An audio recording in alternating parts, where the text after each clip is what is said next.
Hello friends from the UK. This video is for those of you who got their Spanish residency before the Brexit deadline at the end of 2020 and are covered by the Withdrawal Agreement. 5 years have gone by and it's now time to renew your residency and become a permanent resident. And if you stick around, I'm going to show you exactly how to do it. Welcome to YouTooSpain.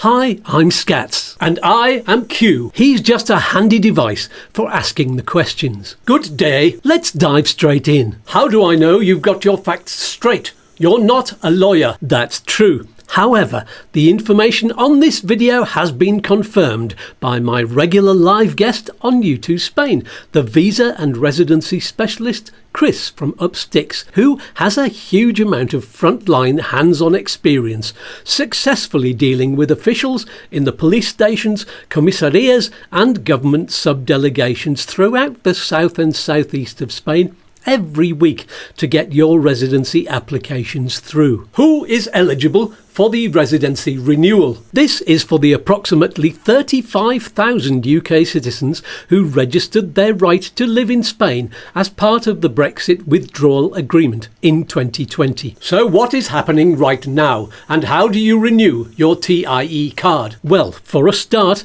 there's some bad information going around, so don't listen to the scaremongering on social media. Listen to the experts, the specialists on the front line, like Chris from Upsticks, who've already booked clients in for their renewals. They know the officials, they have hands-on experience and have written confirmations of how the process works from official sources. How did UK citizens have the right to residency? Okay, the right to residency was had in one of two ways. Number one, if you applied before the middle of 2020 and had a green EU residency card, which looks like this. Number two, if you applied from July 2020 onwards, after the UK government said there was going to be no extension of the withdrawal agreement, national immigration law kicked in. And here's the announcement from Spain's official bulletin. Then your application would have been approved by the sub-delegations in Spain, and they would have given you the resolution letter, which looks like this. Shouldn't you have a TIE card? In both cases, you should have exchanged these by now for a TIE card, which looks like this. There was even a UK government announcement this month that you should definitely have exchanged to a TIE card in order to be exempt from the entry-exit system, which does look like it's finally being rolled out from this year. The green certificates will not be recognised by the EES. What should people who had the green card do now? So, people who had the green card have now been resident for over 5 years. However, the TIE card would have an expiry date 5 years from when you exchanged to it. Now, in some police stations in Spain, it's been possible to exchange an unexpired TIE for a permanent one, because you have had residency for 5 years. However, areas like Alicante were saying it's not possible, you'll have to wait for the expiry date. And now there's been a big change because every region is now saying you have to wait for the expiry date on the card.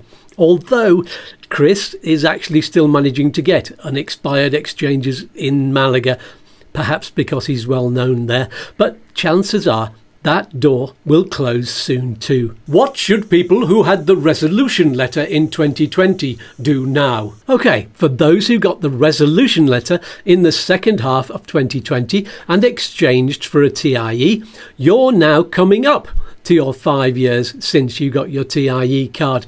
Again, it's impossible to apply early. You must wait until the expiry.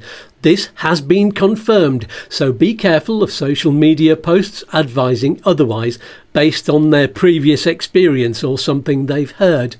You must wait for the expiry date. After the expiry date, you do have up to 90 days to renew your card. What is the availability for appointments? Well, now that's still a difficult problem, but in the Malaga area at least there is availability, although the appointments are in 2 months' time. So do try in advance to book a date for as soon after your card's expiry as possible.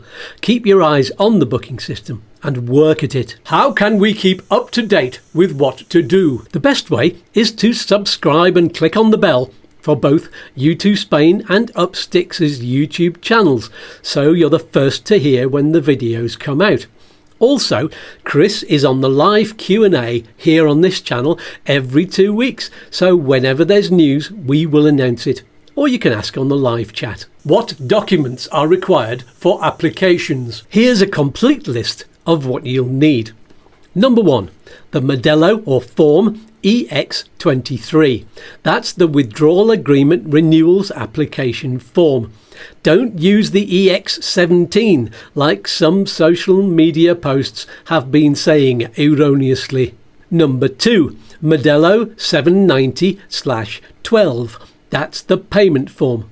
And in Malaga at least, the fee is definitely €12. Number 3, your passport. Number 4, your old TIE card. Number 5, if you've changed or updated your address, take a padron dated within the last 90 days. Number 6, a correct sized photo. Now there's usually a photo booth or shop at or near all police stations and commissarias, but if you have an afternoon appointment, there's no guarantee that these shops will be open, so be prepared. Number 7. At the moment there is no requirement for proof of public or private healthcare or the financial means to support yourself. What happens after you hand in your documents? You should be given the old TIE card back to keep until you come to get your new one. They'll also give you a resguardo, which looks like this. It's a letter of proof of application. Now check the details carefully on here, because the details on this will be what's on your new card, which you'll get through in about 30 days normally. You'll have to pick that up. Will we need proof of healthcare and financial means in the future? The current situation is very unlikely to change, because to do that they'd have to change the structure of the whole system and send people to the subdelegation of the government for approval first, which is where they're trained to assess healthcare cover and financial means, before coming back with the approval to pick up the TIE. And although this does sound like the sort of complication you might cynically think Spain would do, these days, with the new residency rules, they're all about simplification. What will happen when the first applications go through? We'll only know that when we've had an update from Chris of what's happening in practice on the front line when the first few applications go through. So do watch this space and the live shows on both channels for updates. What if I am worried about getting the process wrong? Best thing to do is book in with Upsticks.es, and Chris and his team will hold your hand through the process. Thank you. You're welcome. That's all for now. Hasta luego, amigos. Peas and fluff, and I'll see you in the next video. Goodbye.